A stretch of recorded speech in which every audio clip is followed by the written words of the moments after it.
This is TechCrunch.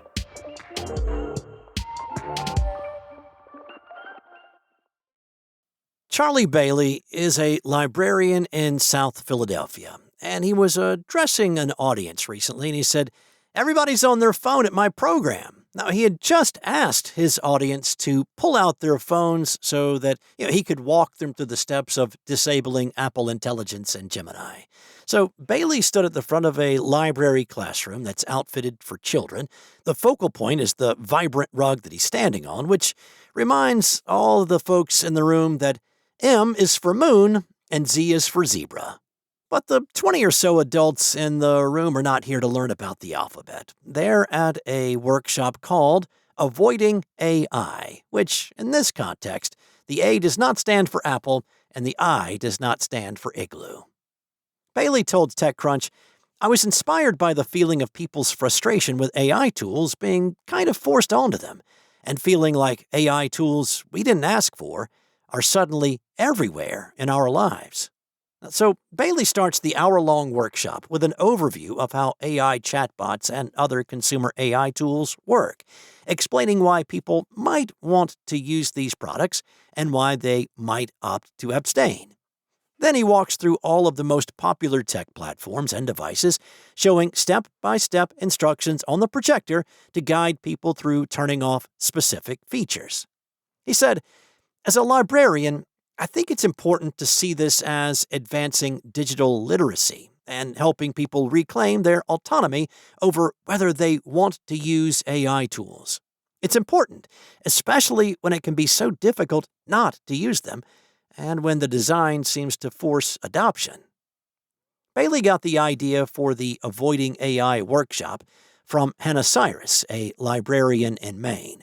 He was one of dozens of librarians from around the world who contacted Cyrus after she published a journal article about developing her own workshop. Cyrus told TechCrunch, "This has never happened before with anything I've worked on. Nobody has ever been emailing me like, 'Can you give me your intro to computer slides?'" At the Bangor Public Library, patrons turn to Cyrus when they need help with anything involving technology. She said, "More and more I was getting questions about, how do I turn this AI stuff off? Why is it trying to write my emails for me? Why is it trying to summarize my one-sentence email that I can easily read?" She continued with, "I just decided that with so much media hype out there about AI products, it would be a good opportunity to teach people about the basics of what is happening when you're using this tech, and then getting into how to turn it off if you don't want to use it." Usually, Cyrus's classes like Intro to Computers get about a dozen attendees, but so many people expressed interest in her first Avoiding AI workshop that she had to cut off registration at 30 people, open a wait list, and then share a workshop on Zoom. Including the live stream, about 70 people attended each of Cyrus's first two workshops.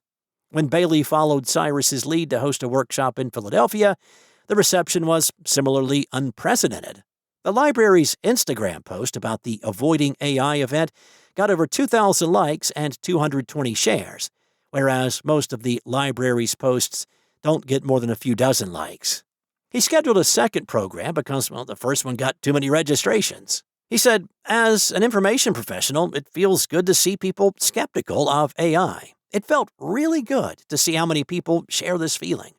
Now, there's a sense of camaraderie among the room of strangers during the workshop.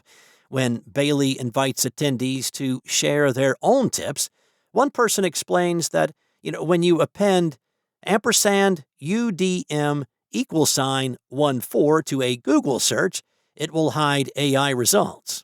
Bailey writes the string of characters down on a whiteboard next to the login credentials for the teen Wi-Fi server.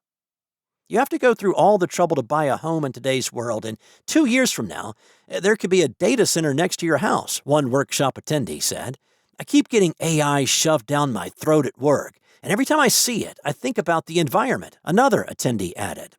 But that person also is not writing off AI as a technology altogether. She said, "I'm not against AI in terms of medical breakthroughs." AI naysayers know that this technology is far broader than just chatbots and deepfake apps. Cyrus mentioned how useful optical character recognition is for scanning old documents at the library. But for her and the people who go to her workshops, the anti-AI movement is not about rejecting technology altogether so much as it is about advocating for more control, agency, and freedom in how people use technology. She said, "I think the forced adoption of AI on people's devices might be the straw that's breaking the camel's back in some ways. The awareness has been growing for a long time that these products and these companies that make them have an outsized influence over us, and that we're not really using these products in the way that we would like to." And that leads us into this next article, and it was almost as if Sam Altman had maybe visited his local library recently, because the OpenAI CEO said it may be time to pace AI development so the world will be ready for it. He told Patrick O'Shaughnessy, the host of the Invest Like the Best podcast, "We may have to pace the rate of AI development to give ourselves enough time for society to harden around some of these new capability levels, while also trying to figure out how we do that in a way that does not feel like regulatory capture for anyone, and also does not feel like collusion among the frontier labs." Altman has avoided signing on to past campaigns to slow AI progress, calling a 2023 open letter that proposed a similar slowdown, missing most technical nuance about where we need the pause. Apparently, he's softened on the idea, thanks in part to the incident where one of OpenAI's advanced models managed to break out of a secure computing environment and hack into Hugging Face, an online model database, using several zero-day exploits. On the podcast, the OpenAI co-founder called it an extremely sci-fi cyber incident. This is the first security incident that I have felt very viscerally. OpenAI researchers have paused training on that model while they work out how to keep their sandbox secure. But Altman said that as models become more powerful, the need to, quote-unquote, pace their development could become key to safe deployment. Employees at OpenAI and Anthropic have already begun circulating a petition using similar language. While model safety and alignment has always been a concern in the AI world, the arrival of Anthropic's highly capable Mythos model earlier this year has turned hypotheticals into real-world problems. However, the industry has a trust problem and challenging economics that give major players an incentive to play up the dangers of their systems in ways that experts disagree about, for example, whether or not Anthropic's Fable model should have been briefly banned from use or not. Similarly, when Kimi K3, a large open-weight model built in China, was released, OpenAI head of strategic futures Dean Ball said that it threatened the economics of frontier labs, making it difficult to separate their safety concerns from their financial interest. Altman mused, "I think a lot of the talk about safety concerns is well-founded, and then a lot of it is about people that just really, even if it's slightly subconscious, want to concentrate power." Now, that reads like a dig at his rival, Anthropic CEO Dario Amodei. "I am terrified of a world where the very real fears of AI are used as a way to say, only this small group of people can have it because it's too dangerous, and only they understand it. But don't worry, they're going to make the right decisions for all of us. I don't believe in that," Altman said.